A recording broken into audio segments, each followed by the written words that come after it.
आज आपल्याला नगराध्यक्षासह 13ही प्रभागाच्या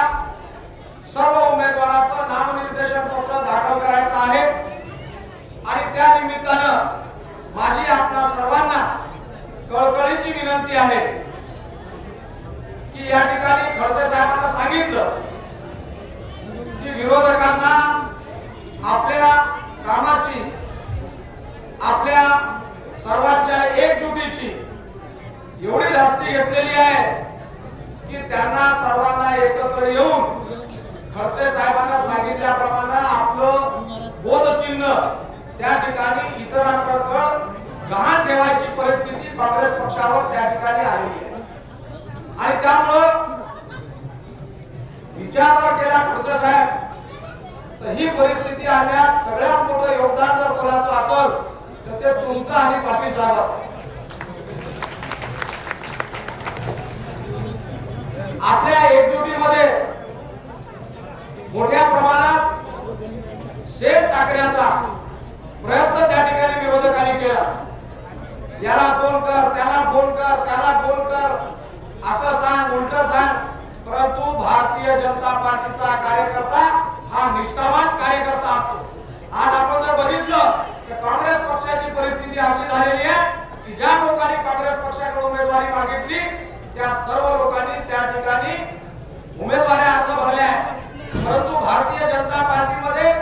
ज्या कार्यकर्त्यांना उमेदवारी अर्ज भरण्याच्या सूचना करण्यात आल्या होत्या,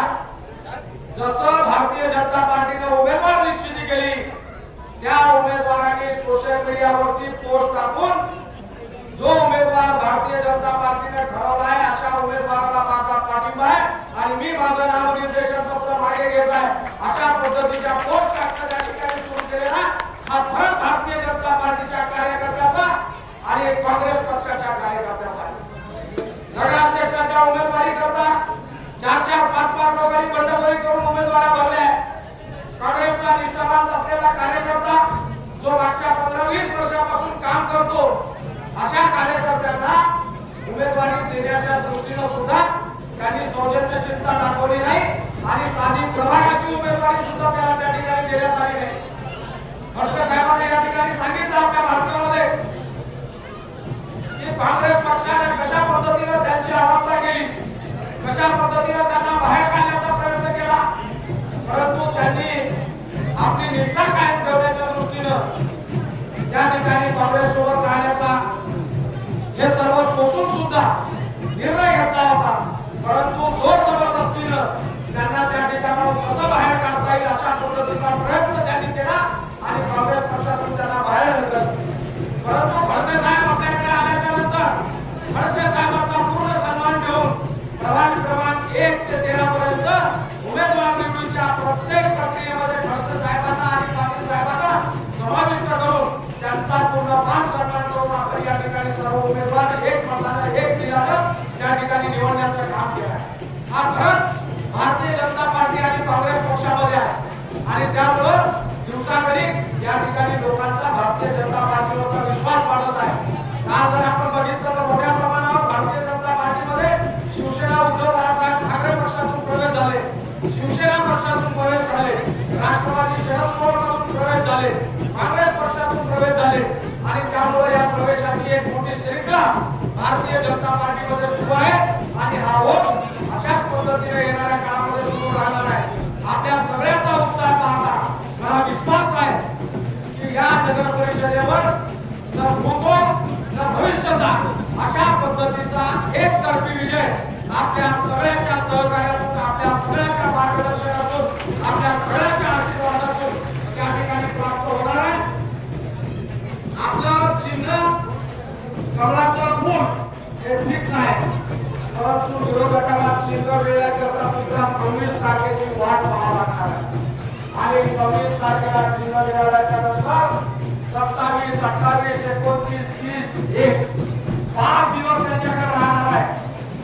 एवढी केविलवाणी परिस्थिती त्या ठिकाणी काँग्रेस पक्षाची झालेली आहे आणि त्यामुळं माझी आपल्या सगळ्यांना विनंती आहे की आपल्याला रात्रचा दिवस दिवसाची रात्र करून त्या ठिकाणी परिपूर्ण ताकदीनं आपल्या उमेदवारांचा प्रचार करायचा आहे, आपल्या उमेदवारांना त्या ठिकाणी निवडून आणायचं आहे